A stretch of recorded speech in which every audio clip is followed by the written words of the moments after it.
paano kung makausap ni Nick si Migs? Kapag naniwala si Nick sa mga eksplanasyon ni Migs, patay ako. I'm dead. Wala akong alam sa binibintang sa akin ni Sir Nick. Hindi totoo yun. Si Ma'am Honey ang... Si Ma'am Honey ang ano? Nasaan ba yung bago mong yaya, ha? Tawagin mo nga si Precious. Ay, bakit naman si Precious ang pinagdidiskitahan mo ng galit mo? Trudis! Ayaw po, Ate Precious! Sigurado malinis ang pagkakagawa mo? Siguradong patay? Wagi, siyempre. Honey! Ano nangyari sa'yo, anak? Bakit ka sumisigaw? Ma, merong kotseng nahulog sa bangin. Sumabog, parang kay Nick. Nangyari sa kotse ni Papa. Usapan niyo ng matatanda. Pag-usapan ng matatanda, hindi pwedeng makialam ang mga bata. Bravo! You are the best. Maasahan talaga kita. And I am so proud of you.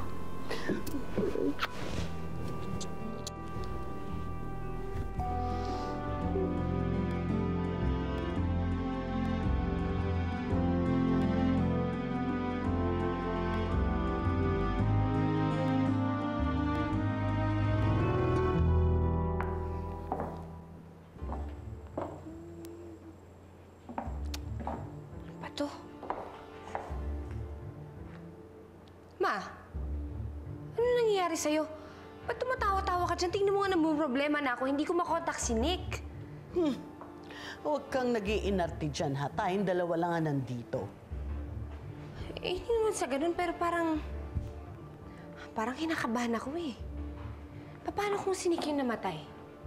Paano kung si Nick yung nahulog sa bangin? Mabuti. Mabuti? Ma, asawa ko yun. I know. But you don't even love him. Bakit ngayon parang nagpapanik ka? Teka lang. May alam ka ba sa mga nangyayari ngayon? Sabihin na lang natin na ito yung level up strategy na sinasabi ko. Teka lang, What? Oh, honey, huwag mong sabihin na nagmamalinis ka, ha? O kaya nagsishow ka ng concern. Please. Eh, hindi naman. Kaso nga lang, nakakashock naman yung sinabi mo sa akin. Well, it's okay. Good acting yan. Magagamit mo yan sa mga susunod na araw.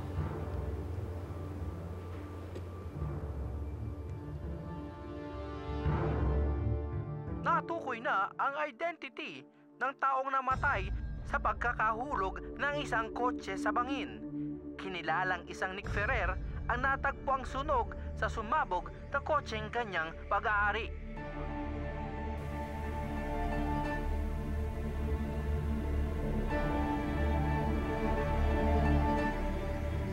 Yan, ganyan.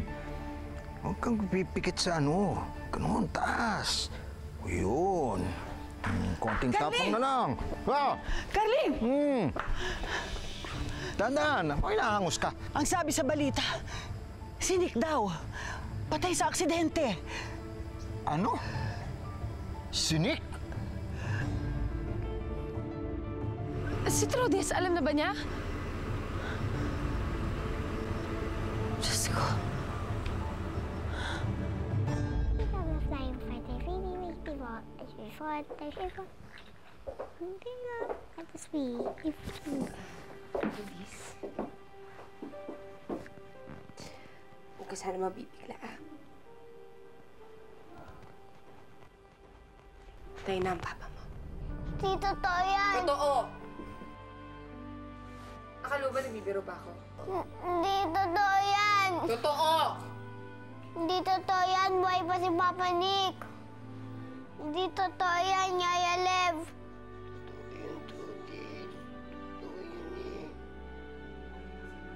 Buhay pa si Papa Nick.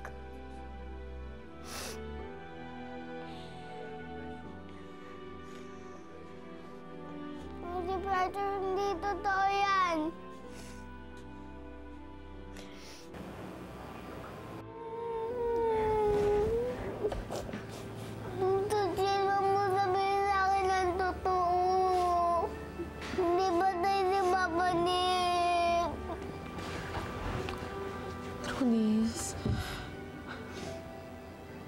Sana pwede ako magsinungaling sa'yo, pero...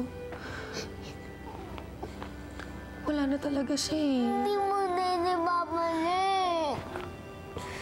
Trudis, sana nga totoo. Sana hindi pa siya patay, pero... wala na talaga siya eh. Hindi ako naniniwala hanggang hindi ko siya nakikita. Gusto mo kung makita ang papa ko.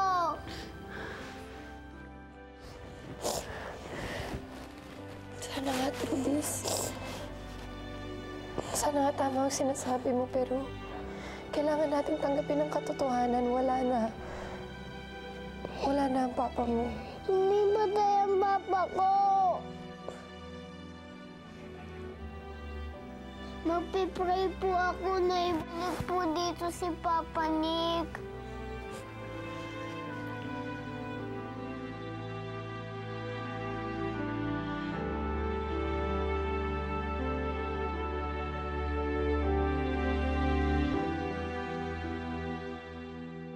Nasa morgue na ho ang bangka ni Mr. Nick Ferrer. Puntahan niyo na po para ma-identify niyo na. Opo. Pupunta po kami sa morgue. Anak, Tana, kailangan maging matatag ka. Kailangan asikasuhin mo pa ang burol ni Nick.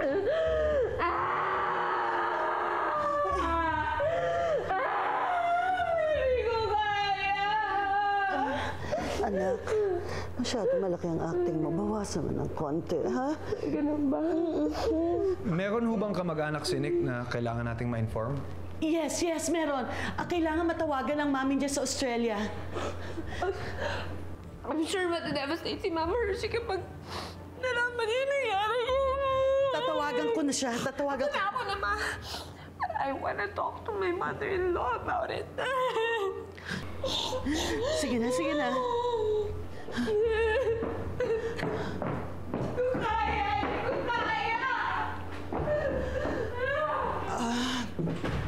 Chief? Talaga bang aksidente ang nangyari?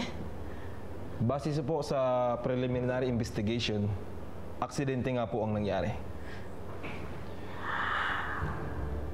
Kung may maitutulong pa ho ako sa inyo, magsabi lang kayo. Maraming salamat, Ronnie. Talaga maasahan ka sa lahat ng bagay.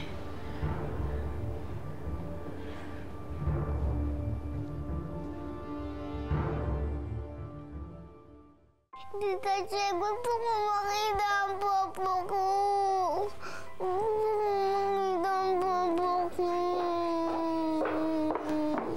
Gusto ko makita ang papa ko.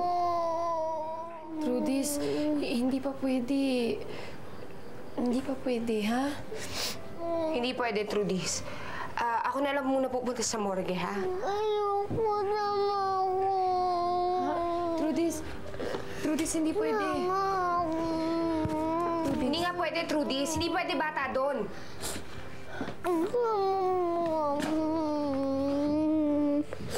Jen, alagaan mo na nga muna yung bata. Pakialagaan na lang muna. Trudis, dito na lang tayo. Maghintay na lang tayo dito. Ayoko makita ang mama ko.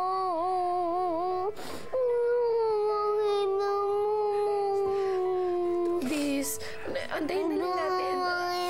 Bawal ang bata doon eh, Trudis.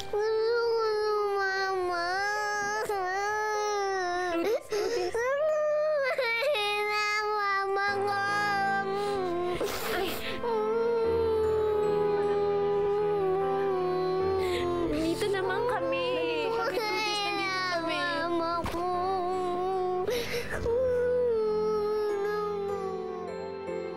Trudis, babalik naman agad si Mama Ani. Babalik siya kaagad. Makikita rin natin siya, ha? Konting antay lang tayo.